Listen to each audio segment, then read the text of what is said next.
رمضان المبارک کا کوئی خاص عمل جس کی اللہ کے نبی صلی اللہ علیہ وسلم نے تلقین فرمائی ہو، یہ اس ماہ مبارک کا کوئی خاص ذکر؟ دو چیزیں، عمل اور ذکر۔ عمل تو سارے جانتے ہیں کہ ایک عمل تو فرض ہے کہ روزہ رکھیں، دوسرا نفل ہے نماز رات کو نفل پڑھیں اور آخری دنوں میں اعتکاف کریں، لیلۃ القدر کی تلاش کریں۔ مسنون اعمال تو یہی، باقی دعا جو ہے مخصوص وہ آخری دنوں کے لیے ہے، جو عمر مومنہ عائشہ صدیقہ رضی اللہ تعالیٰ نے پوچھا اللہ کے رسول اگر میری زندگی میں ایسے دن آئیں کہ ان میں لیلۃ القدر ہونے کا امکان ہو یا میں پاؤں تو کیا دعا کروں؟ تو آپ نے یہ دعا سکھائی، اللہم انک عفو تحب العفو فاعف عنی۔ اس کے علاوہ اور کچھ نہیں۔ جو لوگوں نے اپنی طرف سے ایک روایت کی بنا کر کہ پہلے دن جو ہیں یہ مغفرت کے ہیں، رحمت کے ہیں، عتق من النار دعائیں بنا لی اور باقاعدہ اشتہار چھاپتے ہیں کہ پہلے 10 دنوں میں یہ پڑھو، درمیانی دنوں میں یہ پڑھو، آخری میں۔ بالکل غلط باتیں، ایسی باتیں کرنے کا کسی کو حق نہیں، کوئی دعا کسی عشرے کے لیے مقرر نہیں۔ باقی یہ بات ٹھیک ہے کہ جن لوگوں کی دعائیں قبول ہوتی ہیں ان میں سے دعوت الصائم بھی ہے، روزہ دار کی دعا بہت قبول ہوتی ہے۔ روزہ جب رکھا ہوتا ہے، یہ نہیں کہ ختم ہو جائے، ختم ہونے کی بات نہیں۔ اب ہم روزے کی حالت میں فجر سے لے کر سورج غروب ہونے تک سارا دن جو دعائیں کریں اللہ سے مانگیں۔ جو دعائیں کہا گیا کہ یہ 3 آدمیوں کی دعائیں اللہ رد نہیں کرتا، ان میں سے صائم کی دعا بھی ہے۔ روزہ دار جو اللہ سے مانگتا ہے، جب وہ بھوک پیاس اللہ کی خاطر برداشت کر رہا، حکم مان رہا ہے تو مزدور ہے، جو مزدوری مانگے گا دی جائے گی۔ دعوت الصائم جو ہے بہت دعا کا مسنون اور صحیح وقت کون سا ہے؟ بس سارا دن وقت ہی وقت ہے، روزہ ہے اور سارا دن دعائیں کرتا رہے۔ افطار سے تھوڑی دیر پہلے مطلب باضابطہ دعا مانگنا ثواب سمجھتے ہیں، تو اس کے بارے میں آپ یہ افطار سے پہلے دعا اور پھر اجتماعی شروع کر لیے کہ مل کر سارے کرتے ہیں۔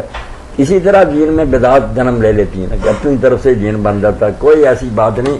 کسی نے اپنے طور پر کرنا تو کوئی ہاتھ اٹھانے کی ضرورت نہیں، مانگتا رہے، اب بھی پڑھتا رہے دعائیں۔ رمضان شریف میں زیادہ کثرت سے کیا پڑھنا چاہیے؟ رمضان شریف میں زیادہ قرآن کریم کی تلاوت کرنی چاہیے، مولانا تو یہی فرماتے ہیں۔ اب جو دن شروع ہو رہے ہیں نا، قرآن پاک تو پڑھنا چاہیے اس مہینہ میں، بہت اس کی تلاوت اعلیٰ کام ہے۔ اب جو دن شروع ہو رہا ہے نا آخری، ان میں جو ام المومنین عائشہ صدیقہ رضی اللہ تعالیٰ نے اللہ کے رسول علیہ السلام سے پوچھا تھا نا، وہ چاہیے میرے بھائی بہنیں ساری دعائیں چھوڑ کر نا ان دنوں میں زیادہ اس دعا کو پڑھے۔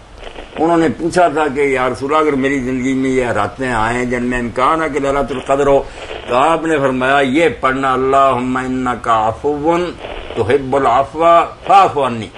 یہ دعا جو ہے نا میری بہن یہ ان دنوں میں بہت پڑھے، تسبیحیں کرے کہ اللہ تو معاف کرنے والا ہے، معاف کرنے کو تو بہت اچھا سمجھتا ہے، میں بھی قصوروار ہوں، مجھے معاف فرما۔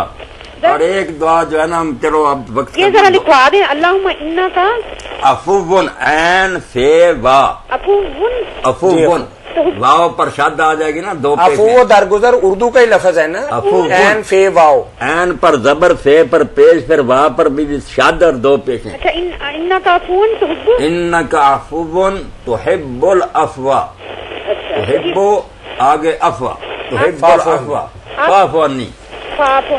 اور بند کرنے سے پہلے 2 دعائیں اور، اب ختم یہ وقت ہے۔ 10 راتیں جو آ رہی ہیں نا پچھلی، ان میں یہ دعا بھی نہ بولا، رمضان شارے میں بھی ہوتی ٹھیک ہے، ورنہ اب تو نہیں نہ چھوڑنا۔ یہ دعا بھی بالکل ایسی ہے کہ آدمی کے دل سے آواز آتی ہے کہ اگر واقعی ان دنوں میں یہ دعا نہ کرے تو کیا ہو پھر۔ اعوذ بجلال وجہک الکریم ان ینقضی عنی شہر رمضان او یطلع الفجر من لیلۃ ہذہ وَلَكَ عَلَيَّ ذَنْبٌ أَوْ تَابِعَةٌ تُعَذِّبُنِي۔ اللہ یہ رمضان کہیں اس طرح نہ ختم ہو جائے، یا آج کی رات کی فجر اس طرح نہ شروع ہو جائے کہ میرے ذمہ کوئی گناہ یا ایسی چیز ہو جس پر تو قیامت کے مجھے پکڑے۔ اگر ہے تو رمضان ختم ہونے سے یا آج کا دن چڑھنے سے پہلے ختم کر دے۔ یہ دعا بھی اعوذ بجلال وجہک الکریم ان ینقضی عنی شہر رمضان او یطلع الفجر من لیلۃ ہذہ وَلَكَ عَلَيَّ ذَنْبٌ أَوْ تَابِعَةٌ تُعَذِّبُنِي عَلَيْهِ۔ یہ میری مسجد سے بھی نا بچوں نے چھپائی ہوئی اور وہ تقسیم کرتے ہیں، لے لینی چاہیے، یہاں بھی شاید کسی کے پاس ہو۔ یہ دعا بھی بالکل ہر بندہ حاصل کرے۔ اور ایک اور دعا جو ہے یہ بھی بہت ضروری ہے میاں طاہر اور سب دوست اس کو بھی نوٹ کریں کہ اللہم لا تجعلہ آخر العہد من صیامنا ایاہ. ترجمہ کیا کہ اللہ یہ رمضان کے روزے میرے آخری روزے نہ ہوں، پھر بھی مجھے زندگی دینا اور میں روزے رکھوں. فَإِن فَعَلْتَهُ، اور اگر تو نے یہ فیصلہ کر لیا ہے کہ یہ میرے آخری ہیں، فَاجْعَلْنِي مَرْحُومًا، تو مجھے ان میں سے بنا دے جن پر رحم ہو گیا ہے. وَلَا تَجْعَلْنِي مَحْرُومًا، ان سے نہ بنانا جو رمضان میں بھی خالی ہاتھ رہے. محروم نہ پھر رکھنا، اگر قسمت میں موت ہی ہے تو پھر مرحوم بنانا، محروم نہ بنانا. اور اگر موقع دے دوبارہ، یہ 3 دعائیں آج کا تحفہ ہے، بالکل ایک ایک آدمی ان کو نوٹ کرے. اللہم انک